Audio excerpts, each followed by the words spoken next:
I pray everyone is well and staying safe. My story continues.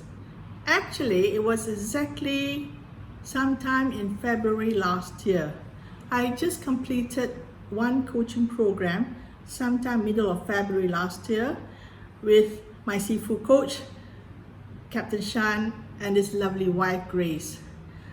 I must give credit to this lovely couple because they are very caring and they always ask me how I am or how my situation after every training program.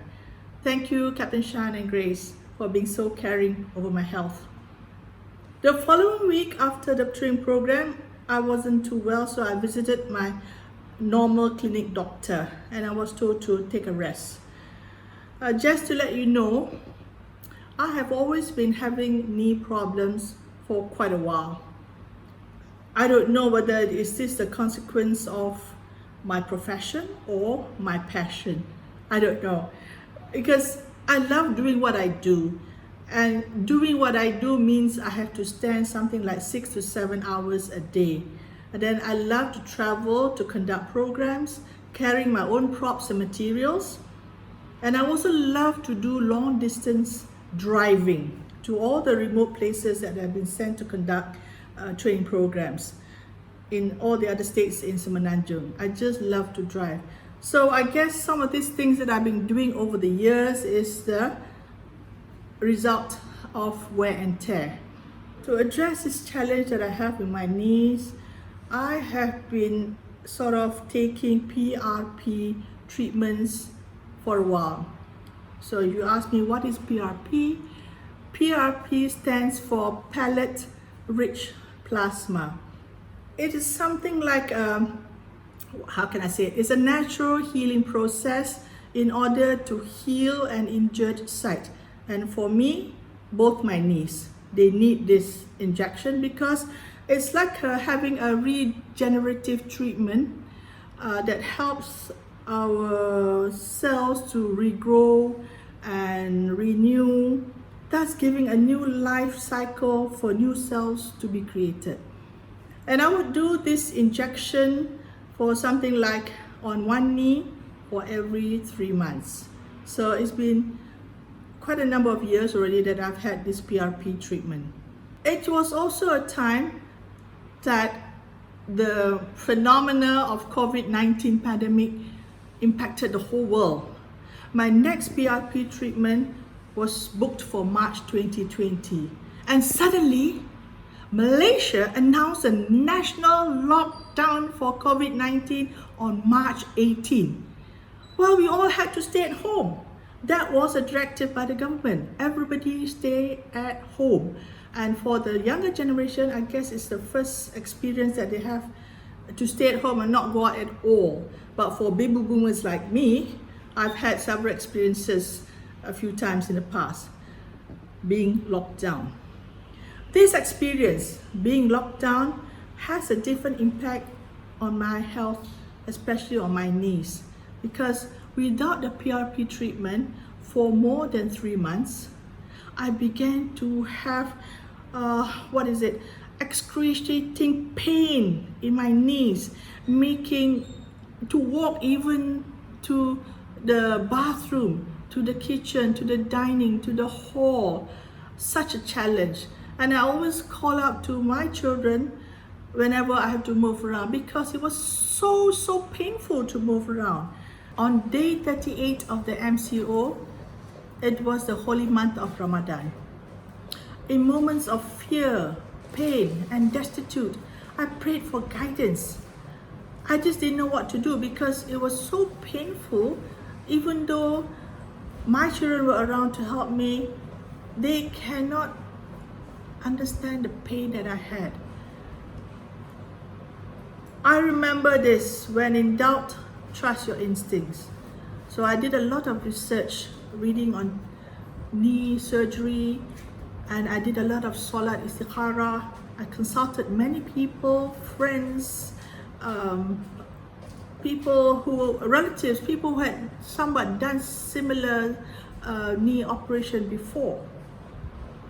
Then on day 56 of the lockdown, I still remember it was May 12, 2020. I was so much in pain. I told my children I had to go to the hospital and see and consult my doctor, Dr. Badro.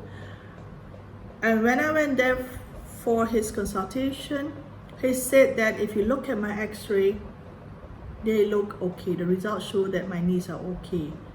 But yet I complained that I was in pain. So he told me he has to go in and see what's my problem. So he wanted to do an arthroscopic procedure into my knees. I was hesitant. I didn't know whether to say yes or no. However, I said, okay, since I'm already in pain, I'm already in hospital, let's get admitted. So I experienced my first COVID test because it was mandatory then. If you want to be admitted to hospital, you need to take your COVID test. It was new, then I was isolated for one night. I got my result the next morning. Alhamdulillah, it was negative. So it's good. So we could proceed. On May 14, 2020, that was day 58 of the MCO, I was pushed into the operation theater. I did my arthroscopic surgery.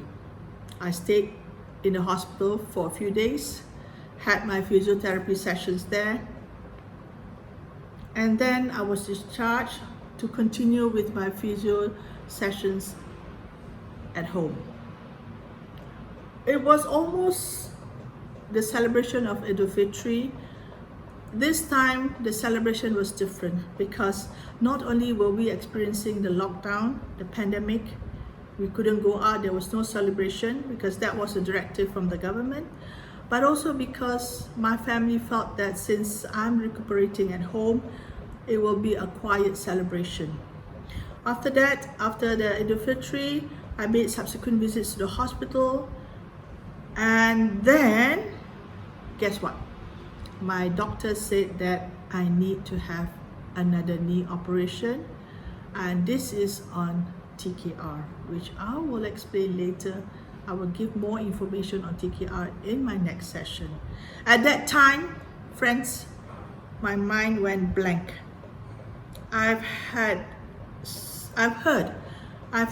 stories, I've heard so many things about TKR, and suddenly my fear, which was remember when I talked about limiting belief before, flashed in front of my eyes again. My doctor was very nice, very encouraging, because he knew that I was so scared to have this second operation. So he told me, Juliani, I give you a month to decide. I remembered so many advices were given to me. I prayed and prayed and prayed.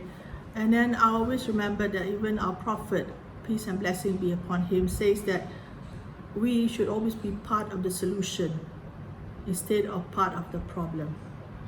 Chance depends on circumstances, but choice depends on your attitude.